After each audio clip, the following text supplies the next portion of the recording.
Good morning dear students, I welcome you all to your own academy. अपनी jobs academy में आपका सभी का हम स्वागत करते हैं, वेलकम कहते हैं। और दोस्तों, आप जानते हैं कि ग्रामर में हम आपको पढ़ा रहे थे आर्टिकल्स, उसी आर्टिकल्स के सफर को आगे बढ़ाएंगे। ये नेक्स्ट लेक्चर है। मैंने आपको द के तमाम तर जो इंपॉर्टेंट जो उसके रूल्स है वो आपको एक करके बड़ी बारीकी के साथ समझाया है। तो आज हम बात करेंगे कि हमारे आर्टिकल्स, मैंने कहा था दो तरह के होते हैं। एक आर्टिकल होता है डेफिनेट आर्टिकल और दूसरे आर्टिकल को बोलते हैं इनडेफिनेट आर्टिकल। मैंने आपको समझाया था डिटेल के साथ। मैंने कहा था डेफिनेट आर्टिकल वो होता है जो नाउन को स्पेशलाइज करता है और इनडेफिनेट आर्टिकल वो होता है जो नाउन को जनरलाइज कर देता है, यानी कि खास करने वाला नाउन को खास करने के लिए जिस आर्टिकल का उपयोग किया जाता है, जिस आर्टिकल को लिखा जाता है, उसे डेफिनेट आर्टिकल कहते हैं। और जो नाउन को आम करता है उस आर्टिकल का नाम पड़ता है इनडेफिनेट आर्टिकल। और डेफिनेट आर्टिकल के एग्जांपल में हमने द लिखा था और इसके एग्जांपल में हमने ए और एन लिखा था। आइए अब डिटेल से पढ़ते हैं। ये ए हो या एन हो, ये कहां कहां लिख सकते हैं, कहां कहां लिखने की इजाजत है हमें, कहां नहीं लिख सकते हैं। आज के सेशन में हम डिटेल से खोल के बताएंगे आपको और पुराने पेपर के सवालात भी लेंगे, ताकि मेरा बच्चा ये ना समझे कि ये साधारण ग्रामर सर ने पढ़ाई है, बल्कि हम आपको वो ग्रामर सिखाएंगे जो प्रैक्टिकल यूजेज में है, जो प्रैक्टिकली तौर पे हम एग्जाम में देखेंगे कॉम्पिटिटिव के। ए और एन का सबसे इंपॉर्टेंट और जनरल रूल याद रखेंगे मेरे दोस्तों। जनरल रूल ये है SCCN। आइए समझते हैं। ए और एन कहां लगेगा? जहां SCCN होगा। फिर ए कहां लगेगा? जहां कॉन्सोनेंट की आवाज आएगी। एन कहां लगेगा? जहां वॉल की आवाज आएगी, जिसको देसी में वॉवल पढ़ते हैं। वॉवल की जहां पर आवाज आएगी इट्स वॉल। जहां पर वॉवल की आवाज आएगी वहां पर हम एन लगाएंगे। लेकिन हम उससे पहले समझेंगे ये लगता कहां पर है, क्यों लगेगा। सबसे पहले मैंने कहा SCCN होना चाहिए। एन बोले तो नाउन होना चाहिए। सबसे पहले अगर आपने ए लगाना है, एन लगाना है, तो बेटा देखो पहले कि वो नाउन है या नहीं है।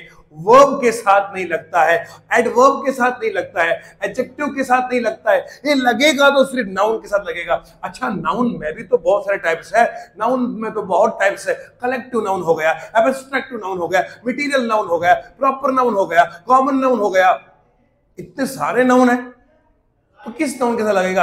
ओ ये बोलता है, कहता है लिखो सर कॉमन नाउन होना चाहिए। अब मैं समझ गया, या पहले नाउन होना चाहिए, नाउन में भी कॉमन होना चाहिए। तो या तो ए लगेगा या तो एन लगेगा। आगे मुझे और कहता है सिर्फ सर सुनो, आगे काउंटेबल भी होना चाहिए। ऐसा नहीं है तुमने कॉमन नाउन देख दिया, आंखें बंद करके ए लगाया एन लगाया, ऐसा नहीं चलेगा। बल्कि चलेगा, नाउन होना चाहिए, फिर कॉमन होना चाहिए, फिर काउंटेबल भी होना चाहिए। अच्छा, मैंने कहा और कुछ तो नहीं है? कहा हाँ और भी है ना, सिंगुलर भी होना चाहिए।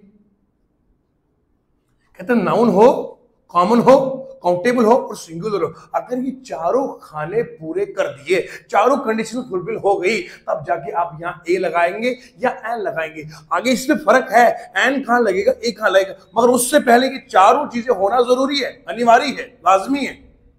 नाउन, कॉमन, काउंटेबल और सिंगुलर। आइए जरा समझते हैं एग्जाम्पल से। बेटा मैं एक एग्जाम्पल लेता हूं। ट्री। ट्री ट्री बोलते हैं पेड़ को नहीं, दरख्त को। पेड़ स्मॉल, बड़े साइज में लंबा हो तो ट्री बनता है? विशाल पेड़, ट्री। अब बोलो ट्री नाम है तो नाउन बोलो। अब कॉमन है या प्रॉपर है? प्रॉपर और कॉमन नाउन में फर्क यह है, कॉमन नाउन वो होता है जिसकी तादाद, मात्रा ज्यादा हो, जो जहां पर हो वहां एक नहीं हो बल्कि उसमें और भी चीजें मिल जाए, मेजॉरिटी में हो। ये नहीं कॉमन नाउन का मतलब है तो पूरी दुनिया में हो ना, बल्कि कॉमन नाउन का ये मतलब है कि जहां पर भी हो वहां उसकी मात्रा, उसकी तादाद, उसका नंबर ज्यादा हो। अब सुनो, पेड़ तो अगर मैं घर में देखूंगा वहां पर पेड़ है, आंगन में देखो पेड़ है, गली मोहल्ले में देखो पेड़ है, तो पेड़ कॉमन नाउन हो गया। लिख दो कॉमन है। अच्छा, अब पेड़ गिन सकते नहीं गिन सकते? अब आप बोलोगे सर नहीं गिन सकते, दुनिया में गिन थोड़ी सकता हूं मैं, दुनिया में अरबों खरबों पेड़, ये कौन गिनेगा? अरे दुनिया में किसने कहा गिनने को भैया? काउंटेबल की ये डिफिनेशन थोड़ी है कि पूरी दुनिया में गिनना है। हाँ, काउंटेबल की डेफिनेशन ये है कि जहां तुम रहते हो, जिस जगह में देखते हो, वहां वो चीज गिनने वाली है या नहीं गिनने वाली है ना। अभी गवर्नमेंट बोलती है कि फला डेट पे आओ, हम लगाते प्लांटेशन ड्राइव निकालते, पेड़ लगाओ, हर बंदा एक पेड़ लगाएगा। ये तभी बोला जाता है कि जब हम पेड़ को गिन पाते हैं। हम बोले आपके आंगन में कितने पेड़? सर 1 2 3 4 5 पेड़ है। तो ट्री गिनने वाली शय है, इसलिए इसको बोलते हैं ये काउंटेबल है। ऊपर से देखो, ट्री सिंगुलर है या प्लूरल है? तो सिंगुलर है, ट्रीज होता है प्लूरल।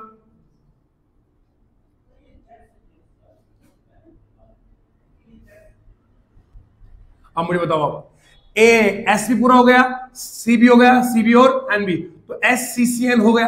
चारों कंडीशंस फुलफिल हो गई। अब जरा लेंगे एक एलिफेंट। बोलो एलिफेंट क्या है? नाउन है? हाँ नाउन है। हाथी एनिमल का नाम है। कॉमन है? हाँ कॉमन है। काउंटेबल है? हाथी गिन सकते हैं? हाँ गिन सकते हैं। सिंगुलर है? हाँ सिंगुलर है। तो इसमें भी S C C N fulfil हो गया। यानी कि ए और एन के इस्तेमाल करने में, लिखने में, उपयोग करने में 4 चीजें देखना जरूरी है। नाउन, कॉमन, काउंटेबल और सिंगुलर, ये 4 चीजें हो गई। अच्छा सर, अब ए लगाएंगे एन लगाएंगे, दोनों के बीच में बहस चली। वो कहता मैं लगूंगा, ये कहता मैं लगूंगा। हमने कहा अरे खुद काहे लड़ रहे हो, हमसे पूछो ना, हम बताएंगे किसे लगेगा। मैंने कहा एक काम करो, आवाज सुनेंगे। कहता सुनाओ। मैंने कहा हम साउंड्स पे जाएंगे, साउंड्स पे। जब हमने ट्री पढ़ा, ट्री की आवाज, ट्री, और एलिफेंट, एलिफेंट, यहां कॉन्सोनेंट में, कॉन्सोनेंट और अगर वोवेल की साउंड पर मैं लेक्चर दूं, कम से 4-5 दिन कहीं नहीं गए, सिर्फ समझाने में कॉन्सोनेंट और वोवेल में फर्क क्या है। लेकिन हमें कंप्यूटर के एग्जाम देना, इसलिए मैं आपको लेमैन की लैंग्वेज में इनकी फर्क बताऊंगा। जब हम कॉन्सोनेंट की आवाज पैदा करते, आवाज में भारीपन आता है, आवाज में बोल्ड वॉइस आती है। लेकिन जब हम वोवेल की, जिसको वॉल पढ़ते हैं, जो वोवेल की जो आवाज होती है, इसमें हमारे मुंह में जो है वो हमारी आवाज में नरमी है, यानी पतली आवाज। देखो कोई दुनिया में नहीं कहेगा, हम पढ़ते हैं बुक, पढ़ो बुक, अब कोई बोलता है ऑरेंज, ऐसे पढ़ते कोई orange, orange, orange, elephant, and. समझ में आ रहा है? तो जब हम आवाज निकालते हैं, कॉन्सोनेंट की आवाज, तो आवाज में भारीपन होता है, मुंह फूल जाता है। ये लेमैन की डेफिनेशन बता रहा हूं मैं आपको, वरना अगर प्रैक्टिकलिटी में देखिएगा, इसके ऊपर एक किताब लिखी गई जिसको बोलते हैं किताब फोनोटिक्स की। फोनोटिक्स एक अलग दुनिया है जिसमें आवाजें सीखी जाती है इनकी। तो बहरहाल वहां हम जाएंगे नहीं, हम सीखेंगे। ट्री क्या है? इसमें कॉन्सोनेंट की आवाज, क्या बोलो? कॉन्सोनेंट की साउंड है। जब कॉन्सोनेंट की आवाज आएगी तो हम ए लगाएंगे। यहां एलिफेंट में ई की आवाज है, वॉल की आवाज है। जब वॉल की आवाज आएगी तो हम लगाएंगे एन। इतना फर्क है और कुछ नहीं। आपने शब्द नहीं देखना है, आपने लफ्ज नहीं देखना है। You don't have to watch और you don't have to visualise that there is only one this letter. ये लेटर जो है ये वोवेल है। नो, ये मत देखना कि ए ई आई ओ यू में से कोई आगे लगाओ तो मैं ए लगाऊंगा, ना ना ना ना, ये नहीं देखना। हमें साउंड देखनी है, क्योंकि बहुत सारे ऐसे भी है जिनके आगे इनमें से वॉल लगा है लेकिन वो आवाज कौन देती है। फॉर एग्जाम्पल हम बात करेंगे यूनिवर्सिटी, यहां यू लगा है ना, पर ये तो है वॉवल, लेकिन वॉवल होने के बावजूद भी आवाज वॉवल की नहीं है। यहां आवाज निकलती वाई की।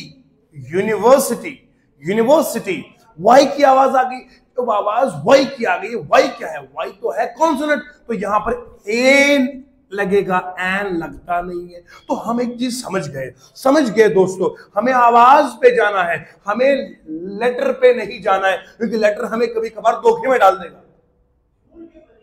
मैं एग्जांपल दूंगा आपको। यूनियन लिखा है, यूनियन क्या लिखा है? यू है ना। यू क्या है? वॉल है, वॉल है। यू वॉल होने के बावजूद भी यहां ए लगेगा, क्योंकि यहां यू की आवाज नहीं आती है। आपको मैं वो चीज सिखाऊंगा जो डायरेक्ट एग्जाम में लगेगा। फितना खत्म। याद रखो, अंकल है, देखो अंकल, अंकल, यहां यू की आवाज आएगी, अंकल, तो यहां एन आएगा। यूनियन, अंकल, देखो आवाज में फर्क है ना। ये देखो यूनियन, यूनियन, तो यहां कोई पढ़ता है और युनखल, युनखल पढ़ता है कोई इसको? अंकल, या किसी ने किसी को देखा हो पढ़ते हुए? युनखल, ही इज माय युनखल, कोई बोलता है? नहीं बोलता है, क्योंकि यहां आवाज जो है वो वाई की नहीं आ रही है, यहां यू की एक्चुअल आवाज निकलती है। जब आवाज वॉल की आएगी तब एन लगाएंगे, जब आवाज कॉन्सोनेंट की आएगी तब हम ए लगाएंगे। ये पूरा विस्तार से मैंने आपको समझाया, लेकिन 4 चीजें होना जरूरी है, एक नाउन, कॉमन, काउंटेबल और सिंगुलर। अगर ये होगा तो ए लगेगा या एन लगेगा। आगे समझाता हूं, देखो सुनो ध्यान से। अगर मैं लूंगा ट्रीज, क्या लूंगा बेटा? ट्रीज। अब कोई पूछेगा ए लगेगा एन लगेगा, बोलो दोनों में कोई नहीं लगेगा। क्यों? कॉमन है, काउंटेबल भी है, नाउन भी है, लेकिन सिंगुलर। अगर प्लूरल है, प्लूरल के साथ ना ए लगता है ना एन लगता है, लिख के रखो, शाबाश। प्लूरल नाउन के साथ ना ए लगता है ना एन लगता है। ऐसा ग्रामर जो दिल में उतरेगा हमेशा के लिए। ये ग्रामर पहली और आखिरी बार आप पढ़ेंगे इंशाल्लाह। इसको शेयर करते जाओ। आप हाथ में मोबाइल है बेटा, शेयर करो, शेयर सबको भेजो, ताकि आपके लिए भी चैरिटी रहेगी, मेरे लिए भी। आगे बढ़ेंगे, शाबाश। धुआंधार लेक्चर है ये, शाबाश। बढ़ते हैं आगे की ओर और देखते हैं मजीद ये ग्रामर का बच्चा हमें क्या क्या बताएगा, और सवाल हम अभी लेंगे।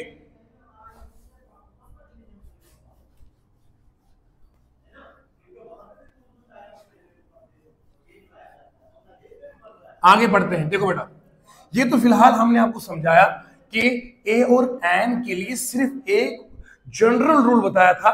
ए और ए कहां लगेगा? ए और एन मैंने कहा जहां होगा SCCN। फिर मैंने कहा था ए वहां लगाना जहां होगी कॉन्सोनेंट की साउंड, और ये बताया वहां लगाना जहां क्या होगी? वॉल की साउंड्स। ठीक है जी। आई बिलीव कि आपको पूरा पूरा समझ में आ रहा है। ऐसा समझ में आ रहा है कि दिल में उतर रहा है। कश्ती के मुसाफिर ने समुंदर नहीं देखा, है ना? वो कहते जब से मैं चला हूं मेरी मंजिल पे नजर है, मेरी आंख ने सफर का मील नहीं देखा, मेरी आंख ने मील का पत्थर नहीं देखा। ये फूल हमको क्या विरासत में मिले हैं? ये फूल हमको क्या विरासत में मिले हैं? तुमने मेरा कांटों भरा बिस्तर नहीं देखा बल्लू, तुमने मेरा कांटों भरा बिस्तर नहीं देखा। अब सुनो आगे, तो ए और एन है SCCN, क्या बनेगा? कॉन्सोनेंट साउंड्स और वॉल की साउंड। ये हो गया क्लियर। आइए जरा मजीद समझते हैं। मैं अब बात करूंगा इस ए की। ए कहां कहां मैं लिख सकता हूं? एक तो मैंने कहा जहां कॉन्सोनेंट की आवाजें आएंगी। अच्छा सर, थोड़ा सा और जरा डिटेल से बताएंगे ना? हाँ, मजा आएगा मेरे को। देखो, पहली बात, कुछ ऐसे एक्सप्रेशंस है, कुछ ऐसे टर्म्स है जहां पर आपको हमेशा ए लगाना ही लगाना है। सर जरा बताएंगे ना कौन कौन सा? अगर एग्जाम में आया मेरा गुल्लू मुल्लू बल्लू, ये फंसना नहीं चाहिए। सुनो ध्यान से, क्या करेंगे? नंबर 1 रूल बताएंगे आपको, टेक ए बाथ। अगर आपको इस तरह की कोई एक्सप्रेशन आई, कोई फ्रेज आ गई, तो उसमें मत सोचना ये बात का मतलब होता है नहाना। सर ये मतलब एक नहाना क्या होता है? नहाने में भी थोड़ा होता है कि एक नहाओ, 2 नहाओ, 3 नहाओ, 4 नहाओ। नहाने में गिनती थोड़ी होती है। लेकिन याद रखो, ग्रामर कहता है यहां तुम मत सोचो अपनी अकल से। ये ग्रामर अंग्रेजों की जायदाद है। तुमको बोलना है, सिर्फ एग्जाम पास करना है। तुम लिखो टेक के बाद, it is a phrase. Phrase में आपको ए लगाना पड़ेगा। समझ में आया? अच्छा, आप अक्सर बोलते हो please have a seat, please have a seat, बोलते ना आप? ए लगाना है। अच्छा, और बोलते हो? अच्छा, और बोलते हो? आप बोलते हो इस तरीके से बोलते हो, have a dinner, please have a dinner.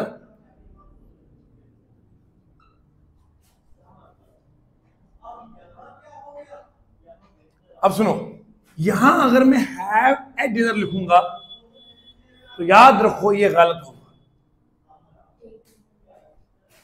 यहां नहीं लिखना है, क्योंकि ग्रामर ये बात कर रहा है, क्योंकि जो हमारे पास नेम्स ऑफ मील्स होते हैं, जो खानों के, एक होता है खाना, फूड, एक होता है मील। प्रॉपर टाइम पर जब खाना खाया जाता है उसे मील कहते हैं। ब्रेकफास्ट, लंच, ब्रंच, डिनर, सफर, रात की चाय, उसके बाद नेम ऑफ मील्स। एक होता है ब्रेकफास्ट, एक होता है लंच, एक होता है ब्रंच, एक होता है डिनर, एक होता है सफर। 4 नाम लिखाई लेता हूं। एक होता है ब्रेकफास्ट, एक होता है लंच, एक होता है ब्रंच, एक होता है डिनर, एक होता है सपर। ये 5 नाम है। इसके बाद भी एक और बोलते हैं हाई टी। ये 5 चीजें हैं, ये नेम्स ऑफ मील्स है। नेम्स ऑफ मील्स में कोई भी आएगा, ना हम ए लिखेंगे, ना एन लिखेंगे, ना दा लिखेंगे, याद रखना है। ये बड़ा इंपॉर्टेंट रूल है, बड़ा इंपॉर्टेंट रूल है। मैं आपके लिए जो बता रहा हूं वो लाजवाब है।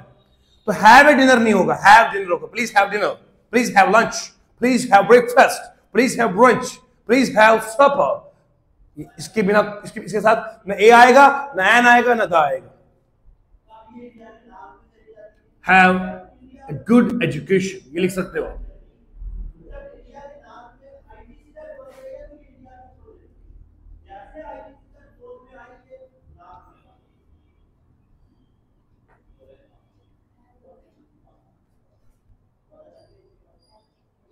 हैव, वो तो जाहिर सी बात है, वो तो है। Have a fight, have a drink,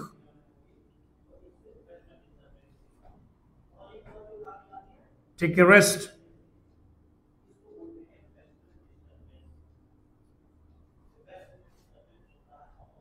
have a sleep. ये आपने कुछ ऐसे फ्रेजेस है जहां वर्ब को ए लगाना ही जरूरी है। Very important for your examination. Note these points carefully, this will be asked in your examination. Okay sir, ये तो समझ में आ गया है। कुछ और आपके पास है जो एग्जाम में आएगा? देखो बेटा, आपको जब भी पढ़ना हो याद रखो, हमें समुद्र में बहना नहीं है, हमें वही पढ़ना जो एग्जाम में छापेगा।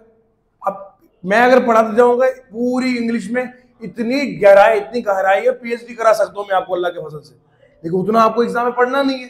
To the point. अभी जो कांस्टेबल के सवाल होंगे, जेकेएसबी के सवाल होंगे, एसएससी के सवाल होंगे, अगर हमें ये पढ़ने के बाद भी सवाल ना होगा, इसके बाद हमने पढ़ा क्या? सवाल होना जरूरी है। आइए जरा देखते हैं next point.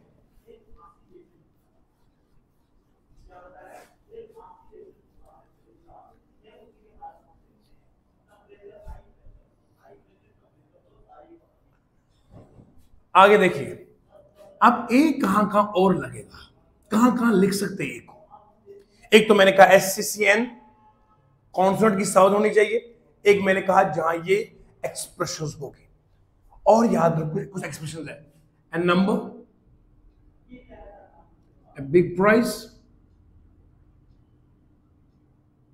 A price, a great number,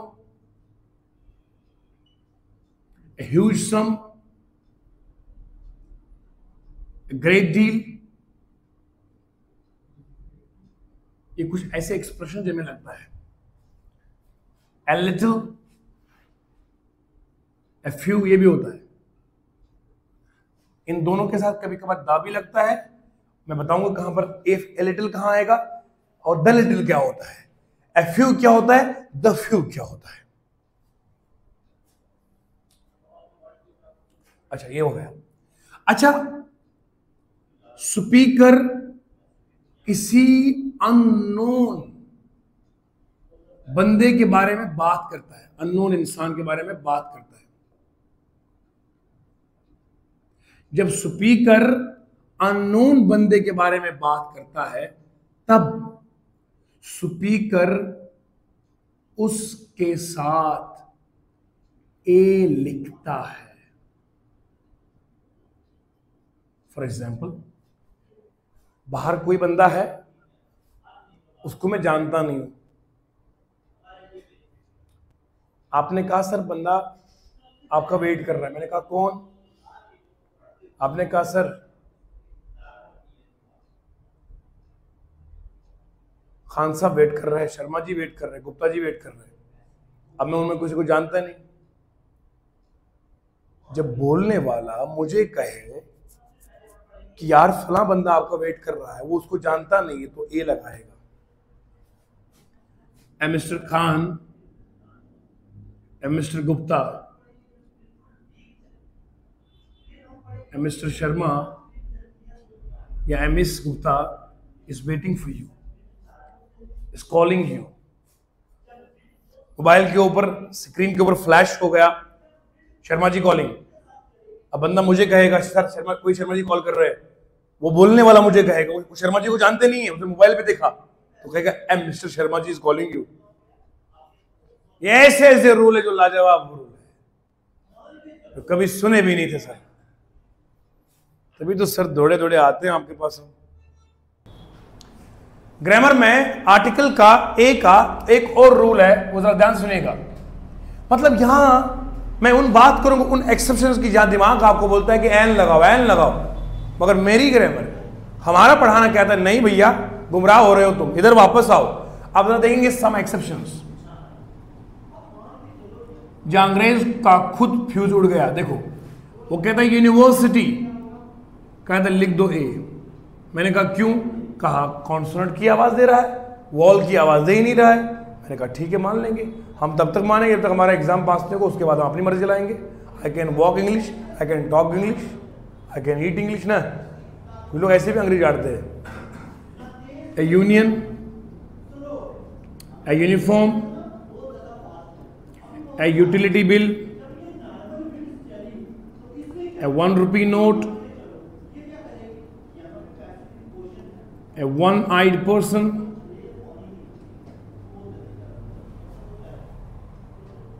समझ रहे हैं सर? ये तो आपने हमारे चमत्कार कर दिया कसम से। हमें तो इसी में स्यापा था कि अगर ऐसा कोई वर्ड आ जाता हम तो हिले रहते, हम तो डायरेक्टली एन लगा लेते। आपने तो मसला हल कर दिया।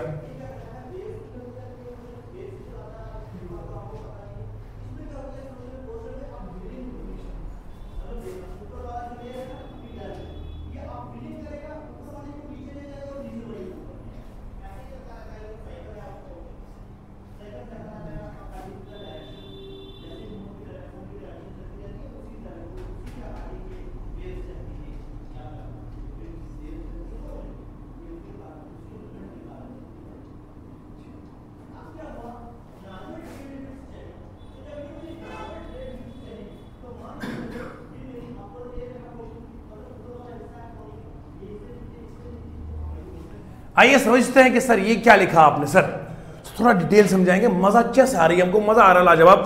वीडियो से हटने का मन नहीं कर रहा है और मैं शेयर करूंगा 10-10 लोगों को मैं शेयर करूंगा। मैंने ये सर आपसे वादा किया आज, है ना, कर लो अगर नहीं किया तो। अब सुनो सम एक्सेप्शंस। यूनिवर्सिटी, ये लड़के लोगों को बोलना नहीं आता। कहाँ जाना है? यूनिवर्सिटी। लेडीज इसको बड़े अच्छे तरीके से बोलती है। कहाँ जाना है मैम? यूनिवर्सिटी जाना है, यूनिवर्सिटी। तो बेहतरीन लहजे से बोलते हैं और लाजवाब तरीके से बोलते हैं, सीखना चाहिए आप लड़कों को भी। सुनो यूनिवर्सिटी, तो यहां वाई की आवाज आ रही है तो हम लगाएंगे ए। क्या लगाएंगे? ए। यूनियन में ए, यूनिफॉर्म में ए, यूटिलिटी बिल, खर्चों की बिल, बिजली का बिल, पानी का बिल, मोबाइल का बिल, जिसका बिल उसका bill, it is utility bill. खर्चों की बिल को बोलते हैं यूटिलिटी, ए लगाओ। वन, जहां जहां आपको जिंदगी में वन आएगा ए लगाओगे। यूरोपियन का लफ्ज आएगा ए लगाओगे। यूके का आएगा ए लगाओगे। बीबीसी का आएगा ए। सर ये तो यहां तक तो समझ में आया था सर, ये जो यहां से जो कहानियां चलाई ना ये नहीं समझ में आई। अब सुनो ध्यान से मेरे प्यारे प्यारे दोस्त, सुनो। एक वर्ड है इंग्लिश में, उसको बोलते हैं एक्रोनिम्स। क्या बोलते हैं? हमसे मुकाबला करना चाहते हो ईज वाले बच्चों? पढ़ाते पढ़ाते लोग मैंने देखा अंग्रेजी पढ़ाते और बोलते इज। पहले सीखो प्रोनाउंसिएशन, इज नहीं इज होता है, इज। फिर हमसे मुकाबला करो। एक्रोनिम्स, एक्रोनिम किसे कहते हैं? एक्रोनिम किसे कहते हैं? एब्रिविएशन को बोलते हैं एक्रोनिम। क्या बोलते हैं?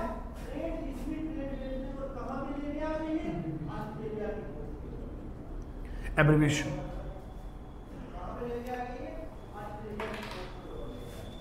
एब्रिविएशन, एब्रिविएशन फॉर एग्जाम्पल मैंने लिखा BBC। एब्रिविएशन का मतलब होता है बहुत एक अच्छा लंबा वर्ड्स है, उनको शॉर्ट कॉन्ट्रैक्टेड फॉर्म में लिखने का नाम है एब्रिविएशन। क्या नाम है? जैसे अपनी जॉब्स एकेडमी, AGA, आजा। अपनी जॉब्स एकेडमी, नाम ही है सीधे बेटा, आजा, नाम ही है आ पढ़ने के लिए, जा नौकरी के लिए, बात खत्म। अब सुनो, अपनी जॉब्स एकेडमी कॉन्ट्रैक्ट फॉर्म है, BBC British broadcasting channel, UK United Kingdom, USA United States of America, ऐसे Saudi Arabia, UAE United Arab Emirates, ये जितनी भी है एब्रिविएशन है, क्या है बोलो? एब्रिविएशन का दूसरा नाम क्या पड़ता है? एक्रोनिम। क्या पड़ता है बोलो? एक्रोनिम बोलते हैं एब्रिविएशन को। अब मुझे बताओ, यूके ये एब्रिविएशन है ना, फुल फॉर्म क्या है? United kingdom. क्या है बोलो? शाबाश।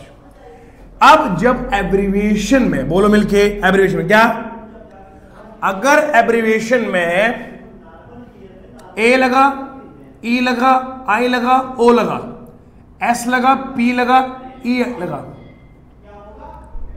एफ लगा, एम लगा, एन लगा, एल लगा, ठीक है जी, एच लगा, अगर एब्रिविएशन में ये सब है, इनमें से कोई है, अगर एब्रिविएशन में ए है, ई है, आई है, ओ है, एस है, एफ है, ई है, एम है, एन, एल, एच है, अगर एब्रिविएशन में ये है जो मैं लिखा है, तो एब्रिविएशन में आंखें बंद करके एन लगा देना। क्या लगाना बोलो? इनको छोड़कर जितने लेटर बचे हुए हैं उनमें ए लगाना है। सर क्या मस्त रूल है, कसम से लाजवाब रूल है। अब तो सुनो, A E I O S F E M N L H, अगर एब्रिविएशन की शुरुआत इन से होती है, मिलके बोलो, अगर एब्रिविएशन की शुरुआत इन से होती है तो हम क्या लगाएंगे मिलके? उनसे हम लगाएंगे एन। क्या लगाएंगे बेटा? एन। अगर हमारी शुरुआत इनको छोड़ के किसी से हुई, बोलो बचा क्या? बी बचा, सी बचा, बोलो ना जी, डी बचा, टी बचा, जेड बचा, एक्स बचा, डब्ल्यू बचा या वाई बचा, कोई और भी, इनको छोड़ के जितने लेटर है उनके साथ क्या लगाएंगे? ए लगाएंगे। यू के तभी तो आया, उसमें यू लिखा ही नहीं है, यू लगा दिया। बी के साथ, बीबीसी के साथ ए लगाया। हां, अगर होता एबीसी अमेरिकन ब्रॉडकास्टिंग चैनल तो यहां पे एन आएगा। वाह वाह सर, क्या मस्त रूल है। अगर अब एग्जाम में एम एम एल ए आया तो क्या लिखेंगे? एम, एम का मतलब है एन, तो एन एम एल ए आएगा। लाजवाब लाजवाब तरीका सर, कसम से मजा आ गया। एस एस पी, ओ भैया एन लगा दो एस एस पी के साथ। हाँ सर, हमें बनना है सब इंस्पेक्टर पुलिस का, S I N S I. जहां आपको एस मिलेगा, एस मिलेगा एब्रिविएशन में नहीं, हाँ एब्रिविएशन में याद रखना है, एब्रिविएशन से बाहर नहीं। अगर फुल फॉर्म सब इंस्पेक्टर लिखी होगी तो एन नहीं आएगा। मैं ये तब बता रहा हूं एन ए लगाना जब आपके पास शॉर्ट फॉर्म हो, एब्रिविएशन हो, फुल फॉर्म के साथ मत लगाना। अगर यूनाइटेड किंगडम आया ना फुल फॉर्म में तो तब आर्टिकल द लगेगा, याद रखना है, ये पढ़ाऊंगा मैं आगे। लेकिन जब यूके आएगा, एब्रिविएशन आएगा तो ए लगाएंगे, फुल फॉर्म के लिए नहीं, एब्रिविएशन वाली फॉर्म के लिए। सर आप तो हम इसको लिटा लिटा के पीटेंगे सवाल को। एलईडी, ओ भैया लिख दो एन एलईडी, खत्म। लेकिन एक टर्म है नासा, नासा के साथ एन नहीं आएगा, ए आएगा।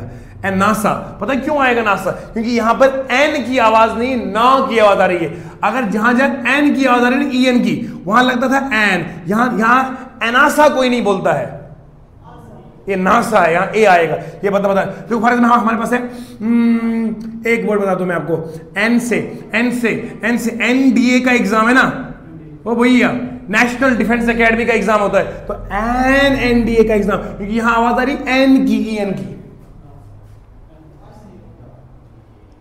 यहां कोई पढ़ता है? अच्छा कहां जाना है? इनासा में जाना है। अरे इनासा कहां से आया है? ये नासा है। हर बात दिल में उतरती चली गई है, क्योंकि हम पूरी ईमानदारी से पढ़ाते हैं। इसीलिए हम बोल रहे हैं कि आप खुशनसीब लोग, कसम से, जो हमारे साथ साथ पढ़ रहे हो, आप बेस्ट से बेस्ट क्वालिटी आप तक पहुंचा रहा हूं मैं। और हमेशा याद रखिएगा, इसे दूसरों तक पहुंचाना है, ताकि हमारा जम्मू कश्मीर का वो बच्चा पढ़े जो एकेडमी में नहीं आकर पढ़ सकता है। मैं चाहता हूं कि हमारे जम्मू कश्मीर का हर बच्चा, कोई भी बच्चा कहीं का भी हो, उसके लिए मैं हाजिर हूं। मैं उसके पूरी जान लगा के बच्चे को पढ़ाऊंगा जो पढ़ना चाहता है। खुदा की कसम, ये वादा है आपसे, जब तलक रहूंगा आपको पढ़ाते रहूंगा। बस आप पढ़ते रहो, आप मेरी जाने हैं, आप पढ़ते रहो, हम पढ़ाते रहेंगे। तो यहां तक हमने नोट कर दिया है, बढ़ेंगे आगे की ओर। बच्चे लोगों, मैंने इसमें एन क्यों लगाया? असल वजह यह है कि यहां एस नहीं, ये ई एस है, ये एफ नहीं ई एफ है, ये ई एम है, ये ई एन है, ये ई एल है, ये ई एच है। जहां पर इस तरह की आवाज आएगी ना, if, S, M, N, L, H, for example हम बोलते हैं ये हमारा सिलेंडर कौन सा है? हिंदुस्तान पेट्रोलियम गैस का है, E H, N H P gas cylinder. समझते हैं आप? एच की आवाज आ रही, ई एच वाली आवाज आ रही है। तो सर कसम से मजा ही आ गया पढ़ के। और ये वो चीजें हैं जो एग्जाम में आनी है। तो इसलिए हम कहते हैं कि इस तरीके से, तो what is the name of this, तो यहां तक हमने पढ़ा है। उम्मीद है कि आपको ये लाजवाब सेशन लगा होगा। मैं यही रुकता हूं ताकि आपकी प्यास, आपकी तश्नगी, आपकी जो पढ़ने की टेम्पटेशन वो बरकरार रहे। मैं आगे बढ़ सकता था लेकिन मैं रुक जाऊं, क्योंकि आपको ये तमन्ना रहेगी सर सवाल करवाएंगे, क्योंकि अभी आर्टिकल और भी है, इसमें 0 आर्टिकल पढ़ना है, सवालों से निकाल कर ग्रामर आपको समझाना है। ठीक है, इंतजार कीजिएगा हमारा। तब तक के लिए खुदा हाफिज।